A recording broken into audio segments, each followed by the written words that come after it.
Ya oke guys, Assalamualaikum, balik lagi dengan Jaki. Dan pada video kali ini gue mau bahas BRMS. BRMS ini anaknya Bumi guys ya. Kalau lu tahu Bumi yang kemarin sempat terbang ke 200 lebih. Nah BRMS ini anak usahanya Bumi yang bukan batu bara. Jadi BRMS ini dia, kalau gue nggak salah dia menambang emas deh. Nambang emas ya guys. Nah gini guys, terus terang gue nggak pernah masuk grupnya Bakri. Gue nggak pernah masuk grupnya Bakri ya guys, kalau gue pribadi. Tapi kalau lu mau masuk grupnya Bakri terserah. Gue nggak pernah beli saham Bumi termasuk BRMS ini. Ya kenapa guys? Nah ini gue kasih tahu guys. Jadi lu perlu tahu dahulu si perusahaan ini bergerak di bidang apa, kemudian siapa ownernya, kemudian apa yang dilakukan oleh perusahaan tersebut, kemudian dia bertransaksi dengan siapa guys. Nah ini kita lihat laporan keuangannya dulu aja guys ya. Kita lihat laporan keuangannya, bahwa untuk BRMS sendiri ini memang ekuitasnya bertumbuh guys. Laporan keuangannya dalam USD, ekuitasnya dari 700 juta USD ke 600 USD, 745 USD, kemudian 1 miliar USD, dan naik terus sampai di kuartal 3 2022 ini 1,1 miliar USD. Kemudian untuk pendapatannya guys, pendapatannya juga naik terus guys. Naik terus guys ya. Jadi dari 1 juta USD di tahun 2018, di tahun 2019 4,4 USD, 2020 8,3 USD, dan terakhir di tahun 2022 kuartal 3 ini 8,3 USD. Ya otomatis laba bersihnya juga bolehlah, dari yang tadinya minus 26.000 USD, kemudian sempat minus di tahun 2021 dan akhirnya membukukan laba bersih. Di tahun 2018 minusnya gede banget nih guys, 100 juta USD guys. Terus sudah mulai membaik di tahun 2019, 2020 meningkat, 2021 meningkat, 2022 kuartal 3 meningkat juga guys. Artinya dia berpotensi menyamai kinerja laba bersih di tahun 2021, bahkan berpotensi lebih. Dan untuk keuntungannya pun juga meningkat ya guys ya.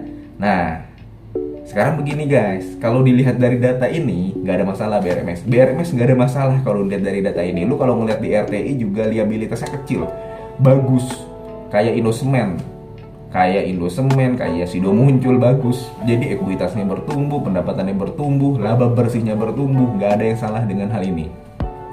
Sekarang kita cek laporan keuangannya kayak begini guys. Jadi kan si BRMS ini kan menambang emas ya, menambang emas, dan dia melakukan transaksi dan pendapatannya itu di tahun 2022 itu ke PT Bumi 1 Inti. Nah lu perhatikan guys, PT Bumi 1 Inti sebesar 7 juta USD. Sebelumnya di tahun 2021 dia ada dengan Aneka Tambang. Antam gue nggak perlu jelasin lah guys ya, lu tau lah PT Aneka Tambang. Kemudian di tahun 2019 dan tahun 2018 nih guys, dia juga melakukan transaksi dengan Aneka Tambang. Dengan Aneka Tambang di tahun 2020 ini 2,2 juta USD. Di tahun 2019 enggak. Jadi memang salah satu pendapatannya BRMS itu adalah melakukan transaksi dengan PT Aneka Tambang. Yang jadi pertanyaan adalah begini. Pertama, siapakah PT Bumi 1 Inti ini guys? Jadi lu harus mengetahui siapa pihak-pihak yang berelasi dengan perusahaan ini, siapa pihak ketiga yang bertransaksi dengan perusahaan ini. Dan sayangnya kalau lu mengecek ya guys ya, kalau lu mengecek PT Bumi 1 Inti ini merupakan anaknya dari PT BRMS itu sendiri.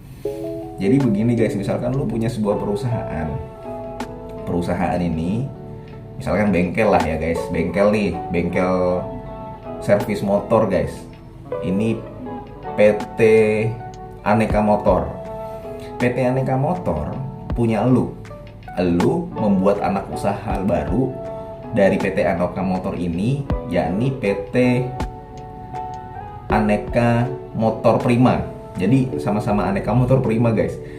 Tapi yang satu ini servis motor, yang bawahnya dia perusahaan untuk ngumpulin barang-barang bekas guys. Dan dua-duanya ini punya lu guys. Nah, lu kalau misalkan lu mau, kalau lu mau ya guys ya, lu bisa membuat laporan keuangan si PT Aneka Motor ini menjual banyak barang bekas ke PT Aneka Motor Prima tadi, karena lu juga ownernya.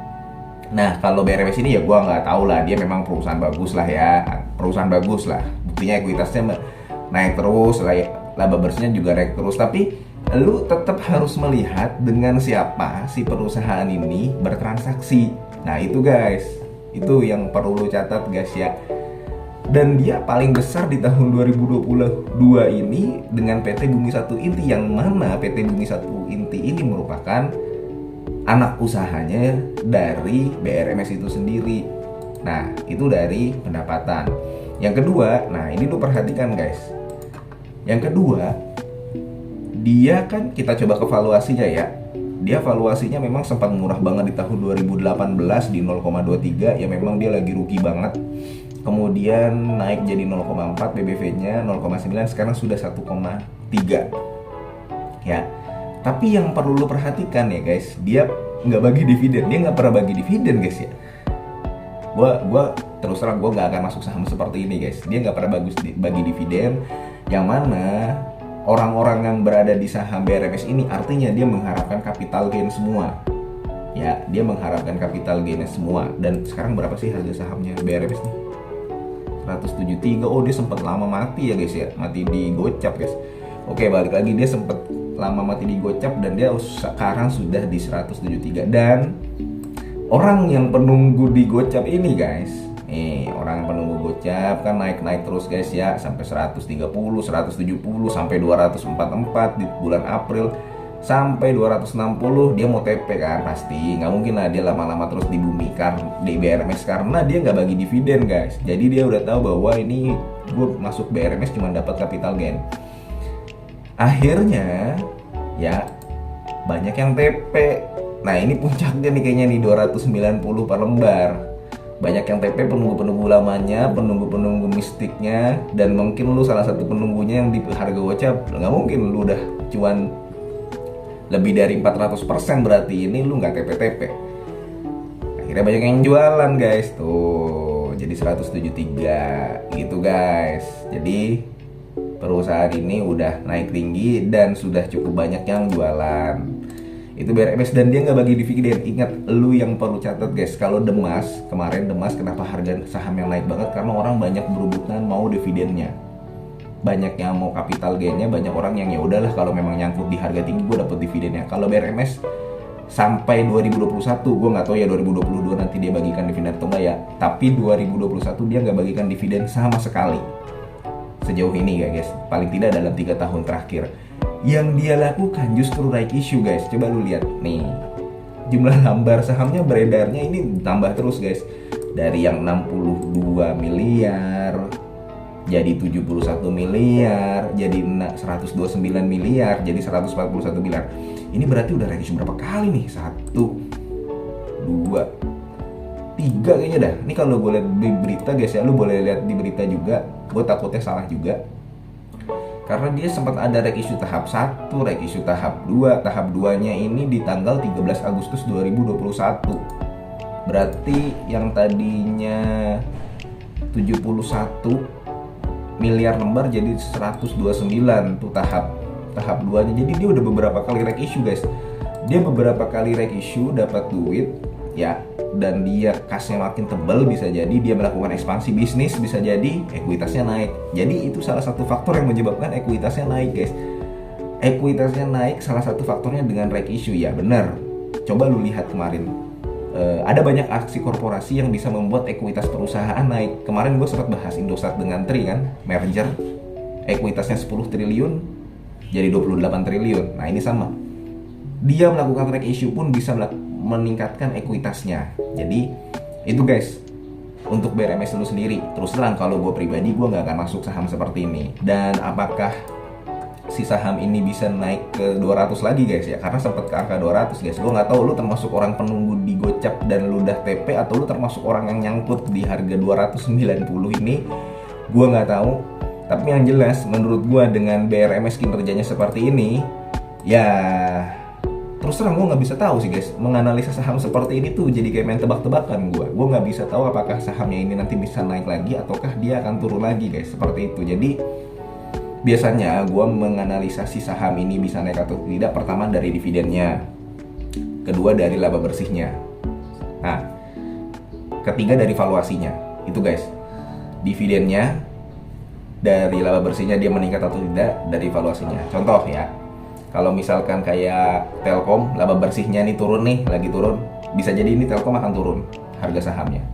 Kemudian perusahaan-perusahaan yang sekarang valuasinya lagi murah, PBV 0,3, 0,2, dia tinggal naiknya doang, hanya tinggal nunggu waktu sambil memperbaiki kinerja.